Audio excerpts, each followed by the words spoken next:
We've studied ideals in commutative rings extensively. We need to be a little more careful while studying ideals in non-commutative rings.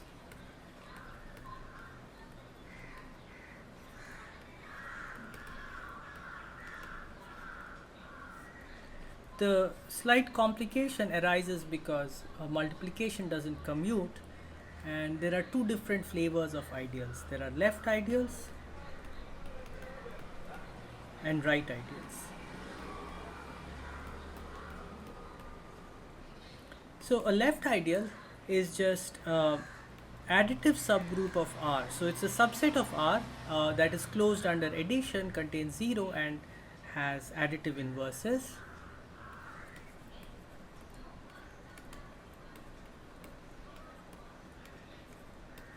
So this part is the same as in the definition of the ideal, but the additional condition is that Rx belongs to I for all x in I and R in R.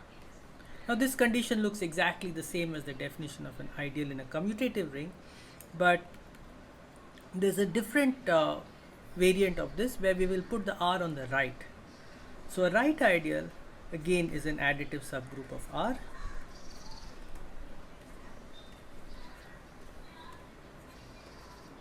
Such that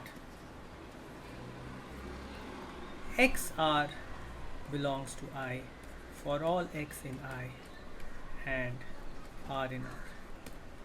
And then finally we have the notion of a two-sided ideal. A two-sided ideal is just an ideal which is a left ideal and a right ideal.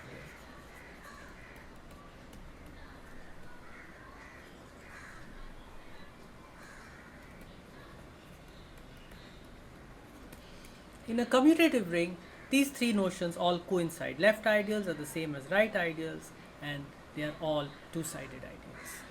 Let R be the ring of n by n matrices. I'll just call it M and K. All n by n matrices with entries in a field K. So we assume that K is a field, and R forms a ring under matrix addition and matrix multiplication. So now for a matrix A in R, I'll use the following notation. Aij denotes the element in the ith row, the entry in the ith row and jth column of R. The ijth entry of A. And I'll use Ai star to denote the ith row of A. So you think of it as a row vector. And A star j will be the jth column of A. Column vector. And I'll use the notation R of A to denote the row space of A. So that's the span of Ai star. I goes between 1 and n. And similarly, C of A will be used to denote the column space of A. That is span of A star j 1 less than or equal to j less than or equal to n. Now we'll try to figure out what are the left ideals, the right ideals, and the two-sided ideals in R. So firstly, let me give you a construction of some left ideals and right ideals. So let V be any subspace of k to the n, and then we can define two subsets of R. We'll define R of V to be those matrices A such that row space of A is contained in V, and we'll define C of V to be those matrices A in R such that column space of A is contained in V. Okay, now recall an important fact from linear algebra, that the row space of AB is contained in the row space of B, and the column space of AB is contained in the column space of A. So what this means is that if you take any matrix whose row space is contained in V and you multiply it on the left by another matrix, then the product matrix will still have row space contained in V. So that means that this is a left ideal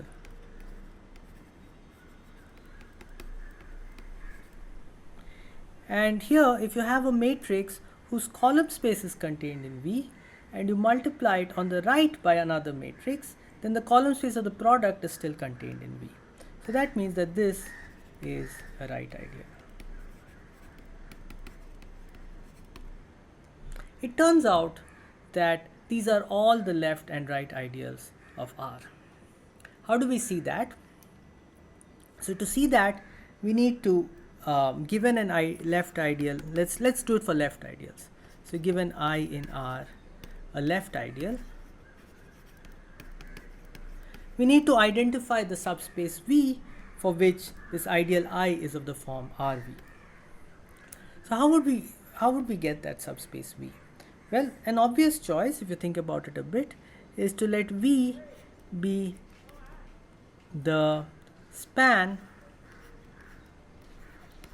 of the row spaces of all the matrices in I. So you take all A in I and you take all I between 1 and n. Okay, so this is of course a huge infinite set usually, but it's going to be a subspace of k to the n. It's going to be a finite dimensional vector space, and it's going to be spanned by a finite set of such rows. Okay, and now what I want to show is that I is actually equal to R of V.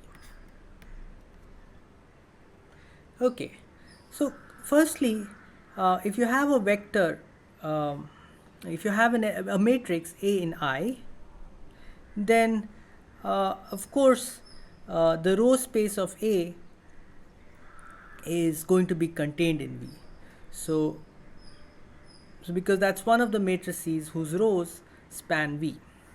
So if A belongs to I, then row space of A is contained in V, which implies that A belongs to RV. So what this says is that I is contained in RV. What we need to show is that the other inclusion is true, that RV is contained in I. Okay, so suppose A belongs to RV. Then each row of A, so in particular row space of A is contained in V, and which means that each row of A lies in V.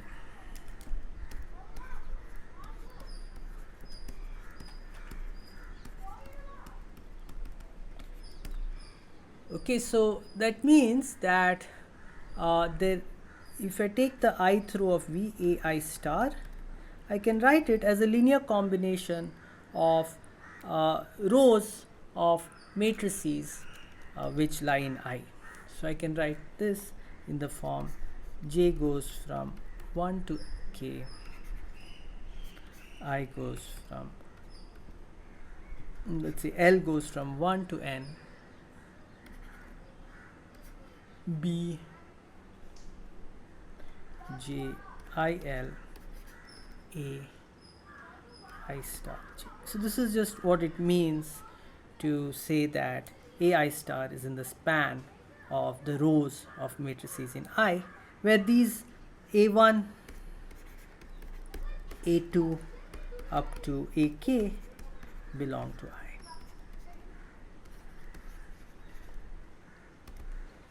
Okay,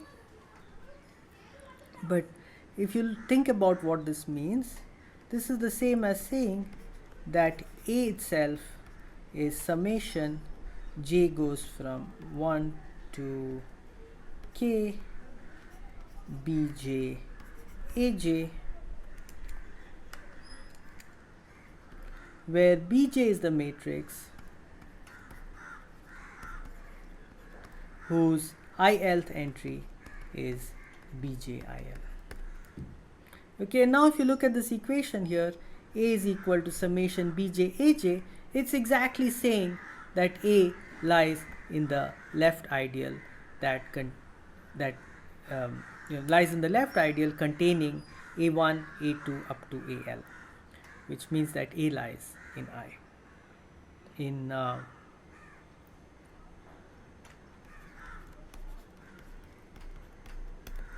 So what we've proved is that RV is contained in I, and so RV is equal to I.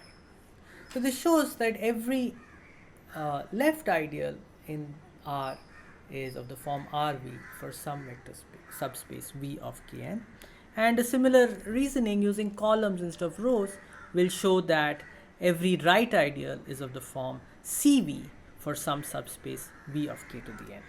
What about two-sided ideals in R? So suppose I is a two-sided ideal in R.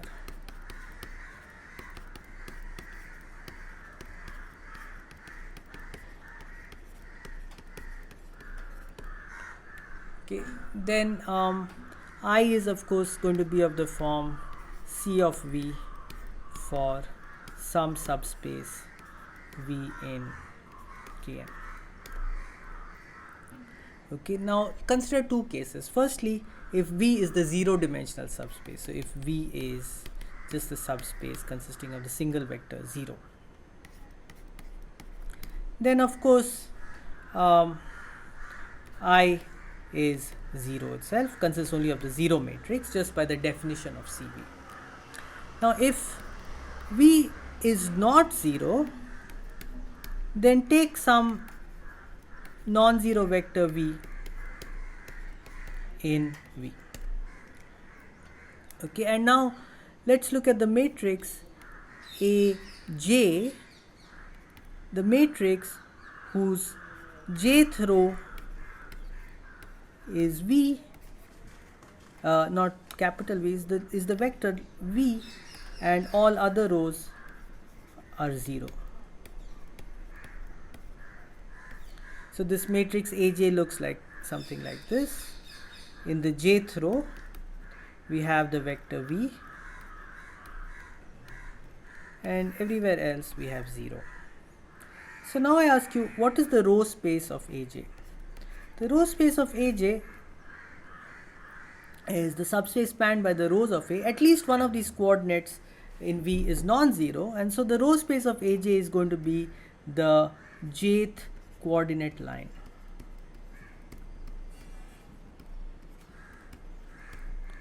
So this means that okay, so firstly AJ belongs to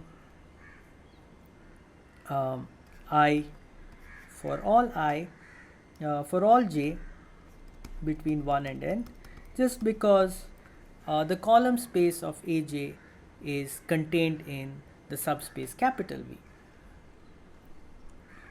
But on the other hand, the span of AJ I star 1 less than or equal to I less than or equal to n is all of k to the n, because it contains each of the coordinate lines. So that means that by the argument that we had earlier, right, when you have a left ideal, it is R of V, where V is the space spanned by the rows of all the matrices in that ideal. So that means I is equal to C of k to the n, which is all of mn k. That is all of R. So what we have seen here is that there are only two-sided ideals in R, namely the ideal consisting only of the zero matrix, and the other one is the ideal consisting of all matrices in R. Let Q be a quiver. So it's of the form V, E, S, T, where V is the set of vertices, E is the set of edges, S is the source function, tells you where each edge starts, and T is the target function, tells you where each edge ends. And the path algebra, if you remember, this is as a vector space, it's spanned by all the paths in Q.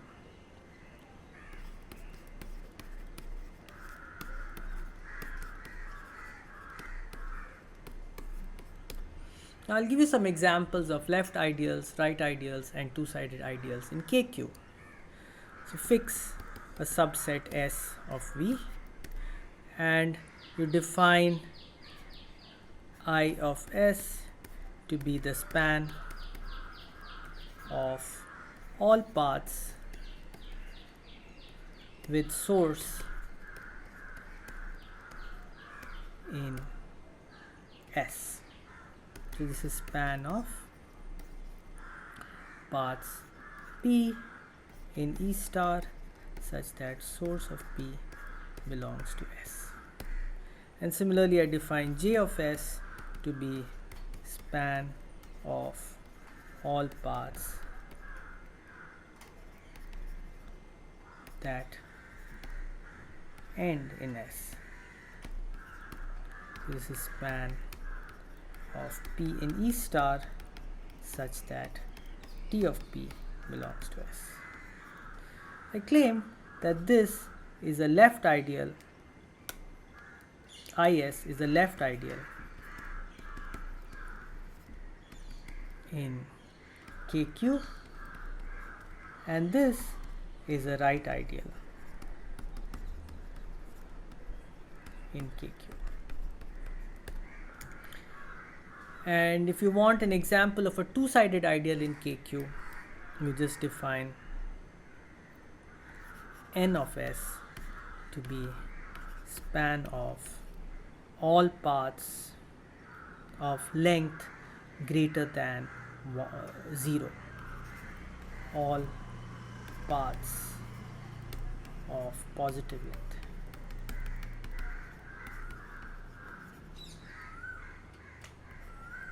Remember, the path algebra, the set of paths also consists of paths of length 0, one for each vertex of the quiver. Now if you look at the span of paths of positive length, you can show that they form a two-sided ideal. You should try to prove these three assertions about left ideals, right ideals, and two-sided ideals in the path algebra of a quiver.